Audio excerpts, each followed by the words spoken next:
January 5th, 2025. It's about 65 degrees outside today in South Alabama. That's not bad. And I've been writing something for a little while. It's a bit of an essay, so I'm going to share that now. So please join me in this reading, to whom it may concern.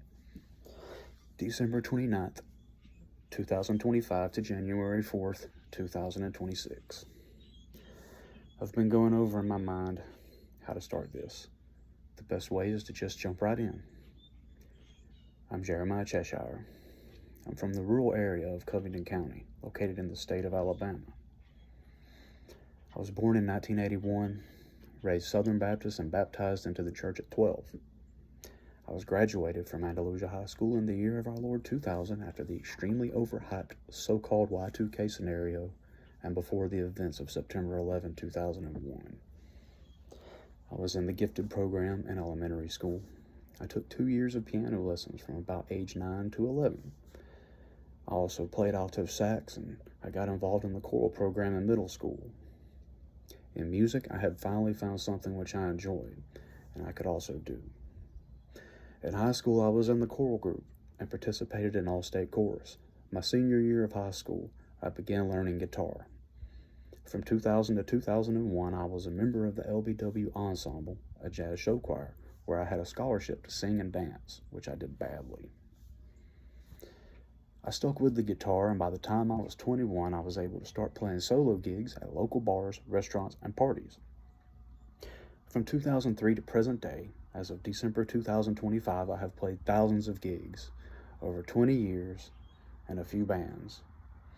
I've written many songs, some of which are featured on the YouTube channel. I've met thousands of people and been to hundreds of bars, and I've slept on a lot of couches. Thank y'all. I've had the great honor to play with many talented and dedicated musicians while entertaining amazingly kind, generous, and friendly crowds. I have literally dozens of YouTube subscribers. Thank y'all. It's been such an amazing experience that putting it into a few words is impossible. I also grew up watching Star Wars, Star Trek, Indiana Jones, Back to the Future, Predator, Aliens, Terminator, all the hits. The times of popping in a fresh VHS from the rental store on a Friday night were magical. The double VHS players were amazing for making secret mixtapes, and some people still have the original Star Wars tapes before the new special effects. Meet those people. Gain their trust, and there's a chance you may get to see the old version, the good version, the real version. I saw Terminator 2 and the first Jurassic Park at the theater in the long, long ago, the before times.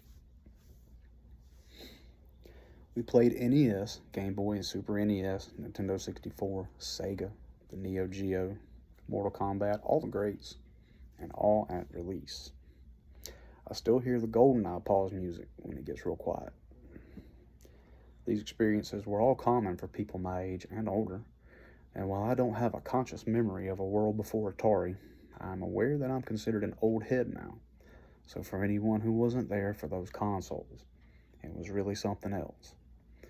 I don't know about the 70s, but the 80s and the 90s were an amazing time to have grown up. In the 7th grade, so about age 13, we got satellite TV in our home. Up until then, we had 4 channels from the antenna, the Big 3 and PBS. The satellite was called Primestar. It was before DirecTV or Dish Network, and until then, I was more or less clueless about cable TV in general. Lack of cable TV was likely a major factor driving my lifelong love of reading. Since before preschool, I have been a reader. The old C-Spot run books, along with children's programming, interesting phrase to think about sometime. They got me started, and because I had older cousins who were multiple years older than I was, they helped me learn stuff, and then I would learn what they learned, and I was able to advance pretty quickly, well before the beginning of any formal education. Huck Finn, Tom Sawyer, Lord of the Rings, the Screwtape Letters, the Chronicles of Narnia, the Holy Bible. These were among my first books. They were on the bookshelf, right next to the C-Spot Run books. And over time, I just got curious and started reading.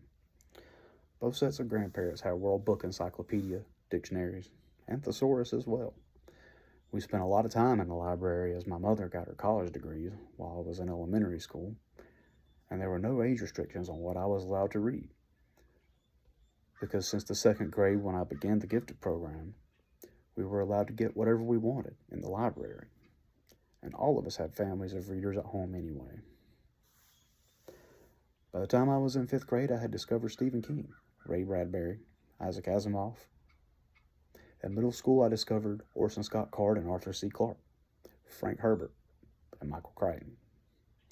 Jurassic Park, the film, which led to my reading of the novel, came out in '93, which is when I was 12 years old. Nearly every home also had a piano, and somebody nearby could play it, as well as multiple other instruments. We had a pickin' and a grinnin', which was the community equivalent of open mic night with banjos, minus the mics.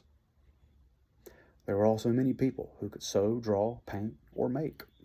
Everyone could grow, build, or fix any number of things.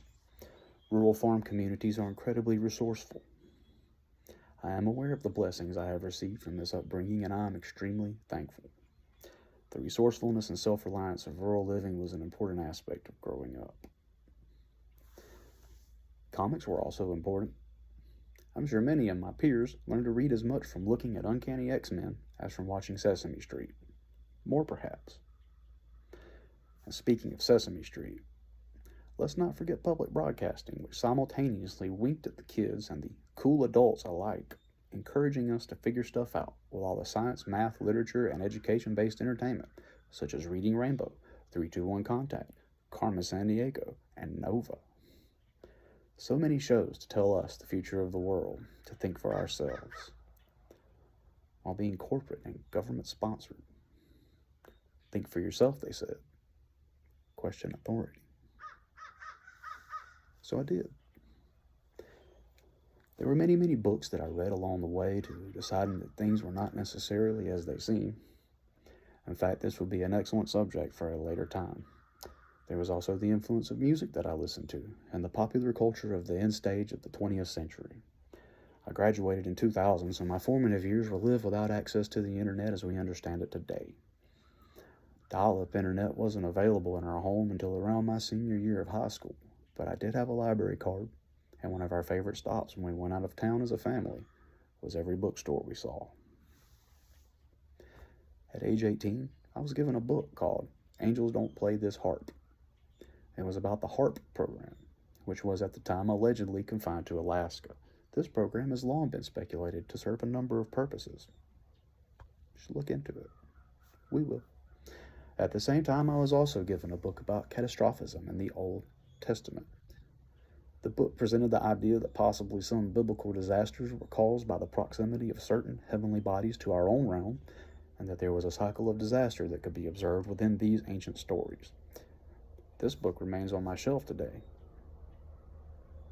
I suppose upon reflection, this was the moment I became a truther, at least in the sense that another truther, who didn't know me at all, had determined that I, at 18, was a kindred soul and had initiated me into his version of the world of the strange.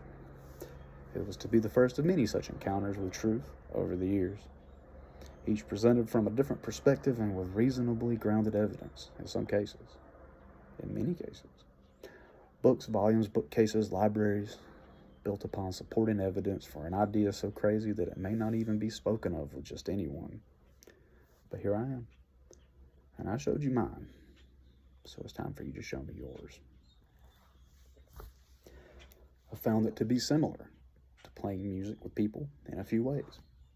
For instance, everyone is a little nervous of being laughed at. Everyone also has put in the work and the time. Everyone wants to show their special thing to the right person, but maybe not to just everybody. When I have a new song to play, I want to show it to people, because then we can all play it, and we can all enjoy it.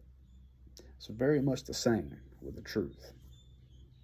In fact, it can be even more so because the growing truther may believe that we need to spread the truth, and it is our duty, our responsibility, to wake people up. I would like to suggest that it is not. I would like to suggest that perhaps the truth may not be as universal as we may believe, and that perhaps the system in which we exist does not behave in the ways that one may find logical. For instance, logically, one would assume that there is a set of parameters or conditions which would represent